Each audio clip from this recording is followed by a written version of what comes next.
del siglo XXI.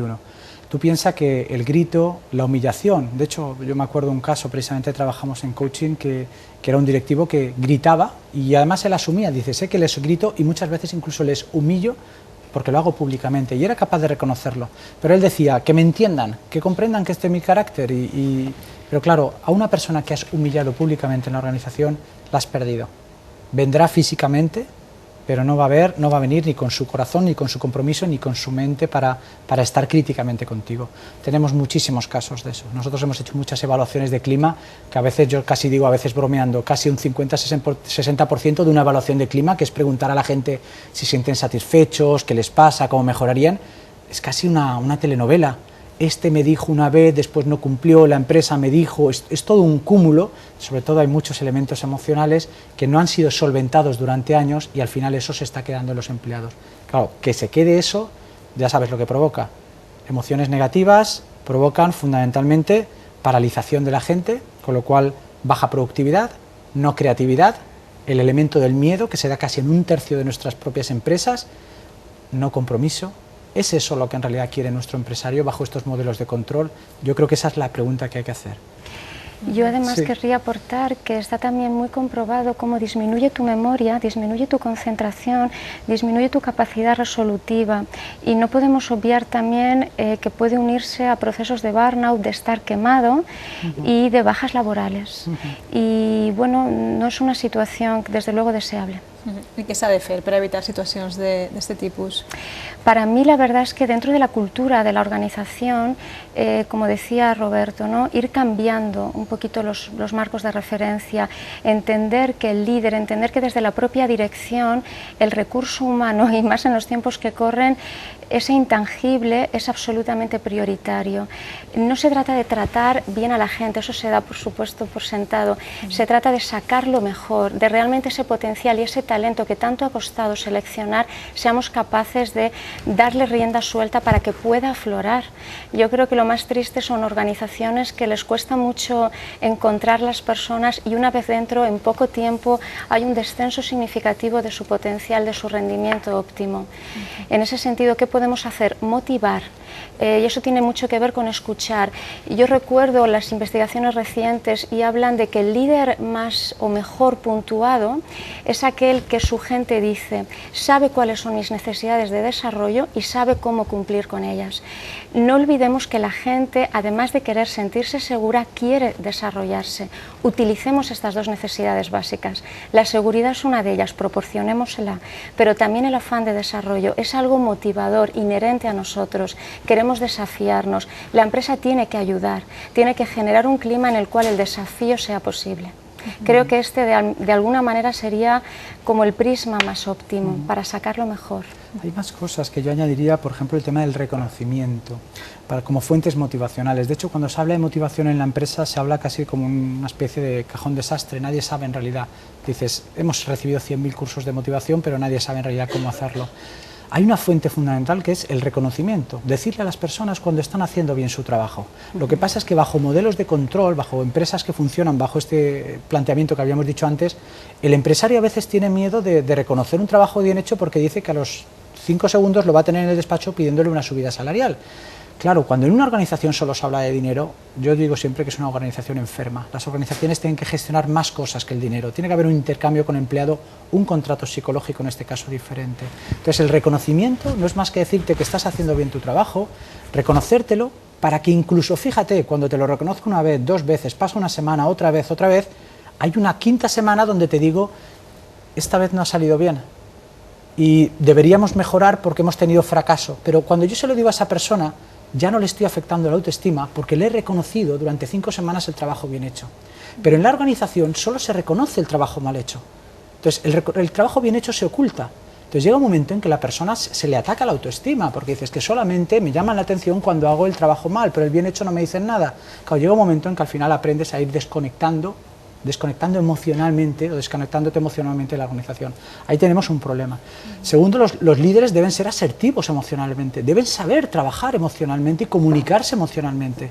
Claro, nadie entrena en las situaciones emocionales. Nosotros en el Centro Europeo de Coaching Ejecutivo sí que hacemos escenarios donde ponemos a los futuros coaches los exponemos a situaciones de conflicto y además casi como una fila les ponemos un conflicto y uno a uno tienen que intentar resolverlo.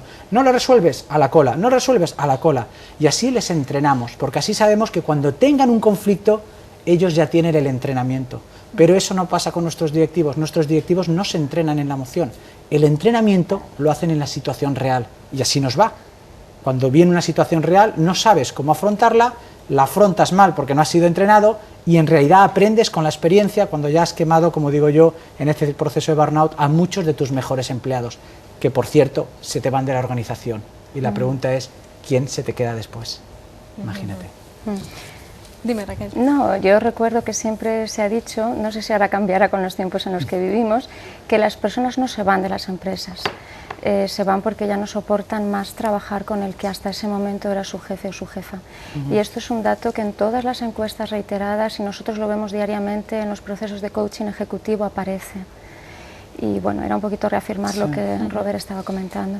I la crisi ha posat de moda un fenomen, el presentisme. La gent se queda més hores en el treball, però no són hores productives, simplement és per por a no perdre el treball. Com se pot lluitar contra aquest absentisme emocional, no? Perquè el cos està present, però la ment, les emocions no estan ahí. La verdad es que yo creo que esto es un mal bastante endémico aquí en la Comunidad Valenciana.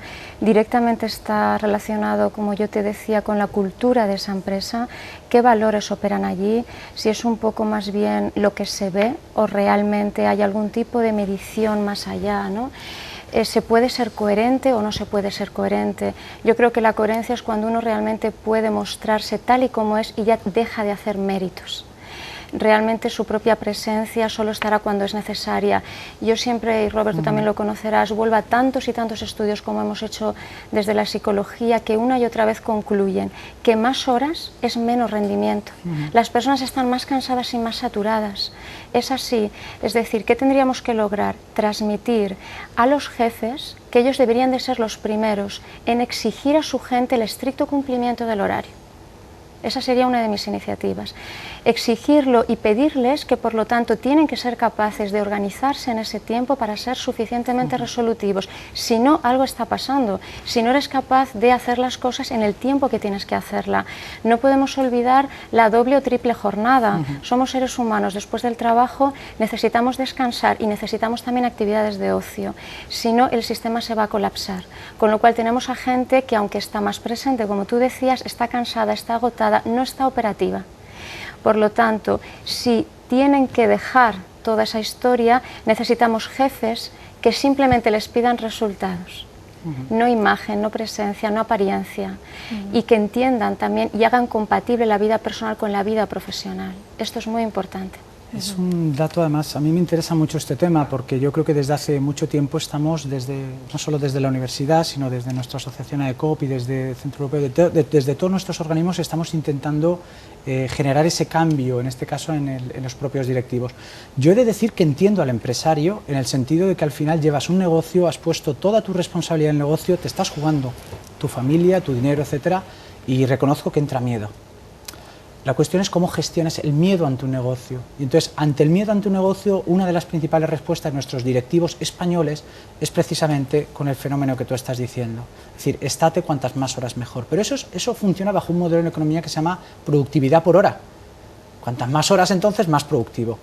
Claro, eso no tiene nada que ver con el planteamiento que se está haciendo en la mayoría de países europeos, donde se funciona, como bien decía Raquel, por objetivos. Es un cambio completamente diferente. De hecho, afortunadamente tenemos ya muchos casos europeos donde a lo mejor a las 5 de la tarde la dirección ha dado la orden de apagar los talleres e incluso los despachos, apagar las luces.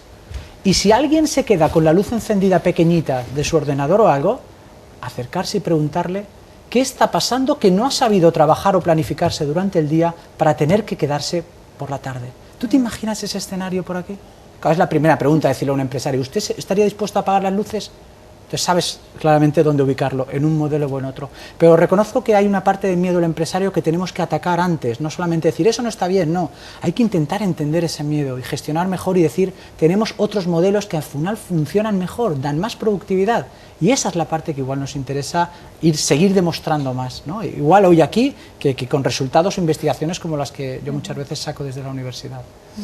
Ens queden 5 minuts de programa i m'agradaria que abordarem el tema de l'estrès. La majoria dels directius i també dels treballadors normals estan estressats. Què han de fer per a lluitar contra l'estrès i també què han de fer les empreses? Bueno, esto es un problema muy importante porque además afecta de manera decisiva a la salud de la persona, y ahora ya hablo de la salud a un nivel global. No solamente es que tu rendimiento profesional va a bajar, sino que puede haber repercusiones físicas importantes. Así que lo primero es considerar esto verdaderamente como un problema. Lo digo porque también ahora ya se entiende como algo consustancial al trabajo y no debería. El estrés tiene más que ver con un efecto no deseable que con algo inherente y que no tenga manera de evitarse. Entonces, para mí lo primero sería considerarlo de esta manera. ¿Qué tenemos que hacer? Muchas cosas. De alguna manera tendría que ver, para mí, una herramienta fundamental, la inteligencia emocional. Otra manera tendría que ver con gestionar mejor cualquier procedimiento. Lo uno con lo que decía Robert en cuanto a que necesitamos resultados, necesitamos el cumplimiento de los objetivos. Si somos capaces de abordar mejor cómo se está llevando a cabo ese proceso, podremos estar más tranquilos. El estrés muchas veces tiene que ver con la percepción de que algo puede ser amenazante. Todo aquello que lo podemos llegar a vivir como amenazante, cuando hacemos de alguna manera como un análisis entre yo misma y la situación a la que me enfrento, es como una medición rápida también de mis recursos y sobre todo de posibles consecuencias negativas que pudieran afectarme. Vale, lo primero entonces, realmente cómo estoy midiendo las cosas. Aquí sería muy importante medir con precisión, ser realistas, atinar adecuadamente, estar dando en la diana de qué se puede hacer, cómo se puede hacer, en qué plazo se puede hacer, con qué medios, con qué métodos. Es decir, mucho más ejercicio de planificación y menos de improvisación. El problema aquí es como querer apagar un fuego en un minuto. Y a veces requiere de alguna manera que seamos capaces de medir adecuadamente. Esta sería la primera idea.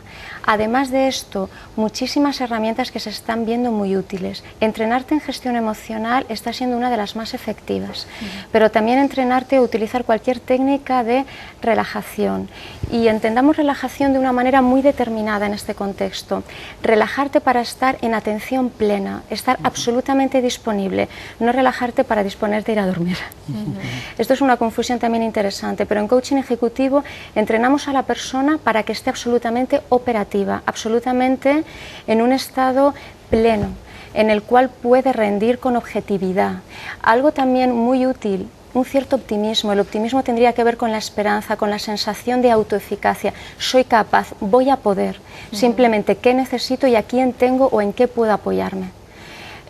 Por lo tanto, optimismo, por lo tanto, de alguna manera, una buena gestión y planificación, un buen entrenamiento que te permita estar en un estado de alerta óptimo.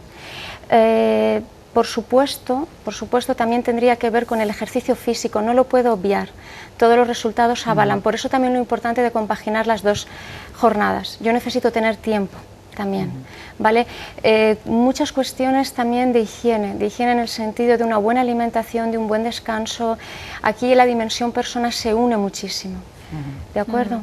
30 segundos, Roberto. Sí, nada, yo dar final. datos. De encuestas de miles de directivos, 70% están cansados los directivos, 50% están agotados. No puede ser, no podemos mantener este modelo. El estrés, que se lo pregunten las cebras no se estresan.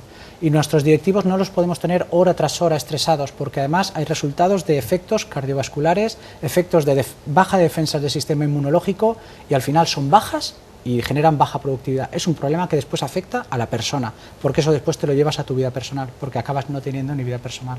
Yo creo que hay que tomarlo en realidad como una enfermedad, y una enfermedad seria a la que tenemos que prestar atención. I per això estem també hoy aquí. Molt bé, doncs moltíssimes gràcies, Roberto Luna. Moltes gràcies, Raquel. Gràcies. I a tots vostès, moltes gràcies per la seva atenció. Tornem la setmana que ve. Adeu.